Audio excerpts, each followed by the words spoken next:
உதவி எதிர்பார்க்கல தாவீது, மனுஷனுடைய திட்டங்களை எதிர்பார்க்கல தாவீது. ஆனா இன்னைக்கு அநேக மக்கள் என்னை விசாரிக்கல, நான் வியாதியா இருந்தேன், இந்த சொந்த ஜனம் என்னை வந்து பார்க்கல, எனக்கு உதவி செய்யல, மனுஷனையே டிபெண்ட் பண்ணி, அதாவது மனுஷனையே எதிர்பார்த்து சில நேரத்துல வாழ்க்கையில போராட்டங்களை பிசாசு கொண்டு வர பண்ணுகிறான். ஆனா தாவீது எதிர்பார்க்கல. தாவீது கர்த்தருக்குள்ள அவன் நிலைப்படுத்திக் கொண்டான். எப்படி நிலைப்படுத்திக் கொண்டான்? நான் மரண இருளில் பள்ளத்தாக்கில் நடந்தாலும் பொல்லாப்பு எனக்கு நேரிடாது. கரங்களை தட்டி ஒரு ஆமென் சொல்லுங்க பார்க்கலாம். கரங்களை தட்டி ஒரு ஆமென் சொல்லுங்க பார்க்கலாம். வார்த்தை சொல்லுகிறது, ஆண்டவருடைய வார்த்தை தாவீது சொல்லுகிறார், என் ஆத்துமாவே நீ ஏன் வியர்ந்து கலங்குகிறாய்? என் ஆத்துமாவே நீ ஏன் பயப்படுகிறாய்? நீ தேவனை நோக்கி அமர்ந்திரு, நான் நம்புகிறது அவராலே வரும். ஆமென் சொல்லுங்க பார்க்கலாம். தன்னைத்தான் திடப்படுத்துகிற வார்த்தைகள். தாவீது தன்னைத்தான் பலப்படுத்துகிறார் கர்த்தர் சமூகத்துல. தாவீது தன்னைத்தான் அவர் பார்க்கிறார்.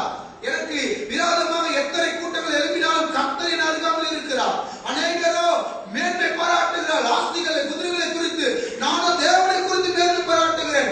அவருக்குள்ள தேவனை தேற்றுகிற வார்த்தை வைக்கிறார். தேவ பிள்ளைகளே, உங்களை நீங்களா பலப்படுத்த கற்றுக்கொள்ள வேண்டும். முதலாவது, நீங்கள் இறந்து போகிற அந்த நேரத்துல மனிதர்கள் தாவீதை வெறுத்த வண்ணமாய் உங்களை வெறுத்திருக்கலாம். சில நேரத்துல ஊழியத்தின் நிமித்தமாய் சில காரியங்கள் பிரிவினை மாறி வரும். ஊழியத்தை பொருட்டு சில விதமான எதிர்ப்புகள் வர இழந்து போகிற மாதிரி. ஆண்டவருடைய வார்த்தை சாதாரணமாய் தாவீது எல்லாத்தையும் திரும்பி கொள்ளலங்க. இந்த 6வது வேத வசனத்துக்கும் 9வது வேத வசனத்துக்கும் கிட்டத்தட்ட வேதாகமத்தின் ஆராய்ச்சியாளர்கள் சொல்றாங்க 7 நாள் அல்லது 8 நாள் இடைப்பட்ட காலமா. நல்லா நீங்க தெரிஞ்சுக்கங்க.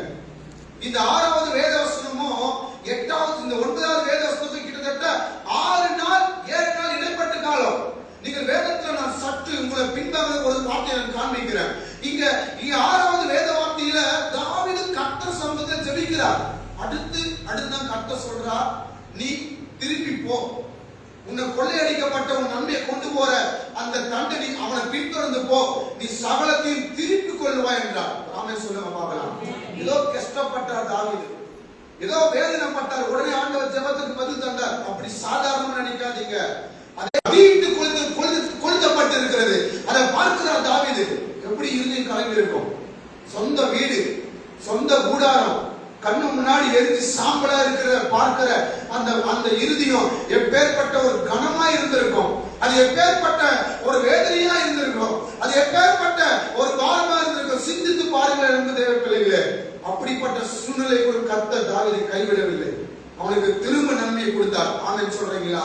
அவனுக்கு தேவ நன்மையை திரும்ப கொடுத்தார். தேவ பிள்ளைகளே, நீங்கள் முதலாவது நீங்கள் இழந்து போகிற காரியத்தை மீண்டும் பெற்றுக் கொள்ளக்கூடிய ஒரு தைரியத்தை கர்த்தர் உங்களுக்குள்ள வைக்க வேண்டும். நீங்கள் அந்த இழக்கப்பட்ட நேரத்தில் கர்த்தரை மனதார முழு இருதயத்தோட விசுவாசத்தோட தேடுகிற ஒரு ஆவிக்குரிய வாழ்க்கையை நீங்கள் கற்றுக்கொள்ள வேண்டும்.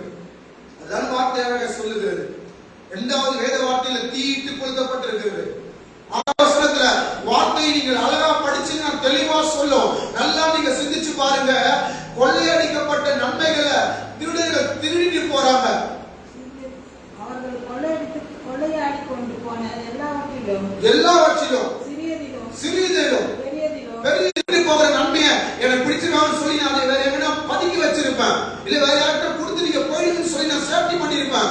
ஆனா பாருங்க, தாவீது நன்மை கொள்ளையடிச்சு கிட்டத்தட்ட வனாந்தரத்துல அவங்க உங்க மேல ஒரு குறைய உண்டு பண்ணுவாங்க. இவங்க சரியில்லை, இவங்க சரியா வேலை செய்யாத குறைய வெளிப்படுத்தி தான் உங்க நன்மை தடை பண்ணுவாங்க.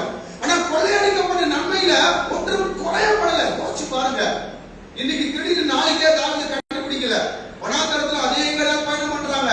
போற வழியில ஒட்டகங்களுக்கு தண்ணி இல்லாம போகுது, குடிக்க தண்ணி இல்லாம போகுது.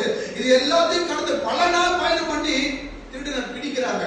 பிடிச்சு வார்த்தை சொல்லுது, சிறியதிலையும் பெரியதிலையும்